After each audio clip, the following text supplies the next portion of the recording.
Juízes capítulo 19, nós vamos avançar para uma história terrível dentro do povo de Israel. Começa este capítulo com aquela frase que nós estamos vendo com certa frequência aqui no livro dos Juízes, que diz assim: naqueles dias em que não havia rei em Israel, e começa a história, houve um homem levita, peregrino, dos lados da região montanhosa de Efraim, um levita que vai e busca uma mulher para ser a sua concubina. E a história, ela mostra que este homem, ele tem o seu embate com essa mulher, ele fica na casa do sogro por mais tempo do que ele gostaria, e o sogro insistindo para que ele não viajasse, enfim. Mas em dado momento ele fala: não, eu vou levar minha mulher, nós vamos voltar para a nossa terra, vamos fazer a nossa peregrinação para encontrar o nosso lugar. E eles passam por uma cidade, que é a cidade de Gibeá, e eles chegam nessa cidade e não são acolhidos, eles não conseguem encontrar o lugar para eles ficarem. E eles estavam na praça, e aí vem um velho camponês e diz: não, vocês vão ficar na minha casa, vocês não vão ficar aqui dormindo ao relento, embora eles tivessem todos os mantimentos para os jumentos, enfim, para eles, para eles comerem, para os animais comerem. Eles não tinham encontrado alguém que hospedasse eles nessa cidade, e esse homem decide acolhê-los na casa dele. E a palavra diz que quando eles estavam dentro da casa desse homem, desse velho que veio do trabalho do campo, diz a Bíblia que homens malignos cercaram aquela casa, começaram a bater na casa daquele homem, dizendo o seguinte: traz esse homem para fora, esse levita no caso, para que a gente possa abusar dele. Esse abusar tem a ver com estupro, com uma violência sexual mesmo. E de forma muito semelhante, nós já vimos aqui nas nossas reflexões do Antigo Testamento, um episódio muito parecido, onde os homens de Sodoma e Gomorra batiam na porta da casa pedindo para que os anjos ali fossem abusados.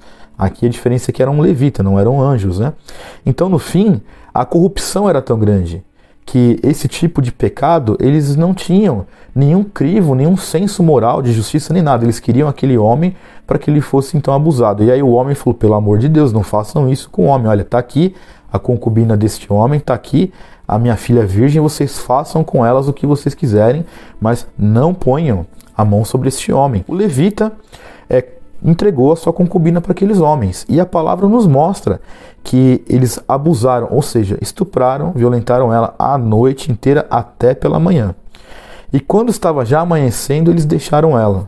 E aí, quando aconteceu dessa mulher chegar até a porta da casa, o levita chamou para ver se ela respondia, ela não respondeu, ou seja, ele entendeu que ela foi abusada tantas e tantas vezes que ela morreu. Isso é um crime que eu não tenho nem palavras para dizer o que eu sinto em relação a um relato desse, porque o estupro é um dos crimes, na minha percepção, mais horroroso que existe. Num caso desse aqui, onde vários homens estupram, violentam a mulher, pior ainda. E isto aqui a Bíblia nos mostra para colocar em evidência o quanto esses homens estavam corrompidos e cegos pelo pecado. Isso é muito claro. E como essa mulher chegou até a porta da casa, o levita chama a mulher não respondeu, ele entendeu: bom, está morta. Ele pegou a sua mulher, colocou em cima do seu jumento e tomou seu rumo. E o que ele fez? Ele chegou na casa dele, ele esquartejou o corpo dessa mulher em 12 pedaços, para mandar um pedaço desse corpo para cada uma das tribos de Israel. Uma mensagem muito clara dizendo o seguinte: olha, está aqui o resultado desses homens, o que eles fizeram contra mim. E a palavra nos diz o seguinte, no último versículo aqui deste capítulo: olha, nunca se fez uma coisa dessas em Israel. Nunca nem se viu semelhante a isso aos dias de hoje, que saíram da terra do Egito até o dia de hoje. E aí ele manda essas mensagens dizendo o seguinte: vocês do povo de Israel, vocês vão discutir entre si e vão me dizer o que vai ter que ser feito.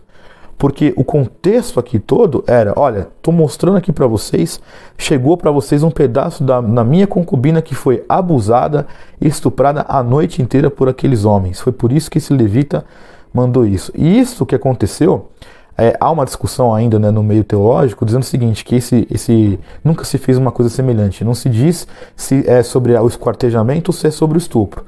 Na minha percepção, seja lá qual é a razão, não se viu um estupro coletivo e não se viu esquartejar uma mulher para mandar essa mensagem para a tribo de Israel. Nos dois cenários, nunca havia acontecido uma coisa tão tenebrosa na história de Israel como aconteceu agora. Isso que a Bíblia nos mostra, pode ser que você tenha esse questionamento, olha, mas por que tem uma história tão horrorosa dessa na Bíblia? Para nos mostrar o que o ser humano é capaz de fazer quando ele está distante de Deus.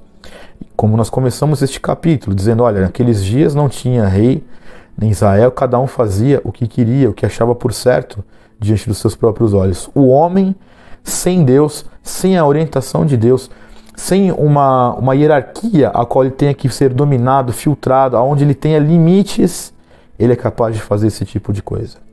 Para eles, estuprar uma mulher a noite inteira, matar uma mulher por conta do seu desejo, era algo comum, como já muitas vezes na história da humanidade, e até mesmo no Brasil recente, até coisas de 2, 3 anos atrás, ouvimos falar de estupros coletivos. Esta é a evidência da capacidade da maldade do ser humano, caído em pecado, morto em seus pecados e vivo para fazer esse tipo de atrocidade. Então isso deveria mostrar para nós o quanto nós temos que ser cuidadosos, o quanto nós precisamos de limites, o quanto nós necessitamos estar debaixo da soberania de Deus para que nós não nos tornemos semelhantes a esse tipo de coisa.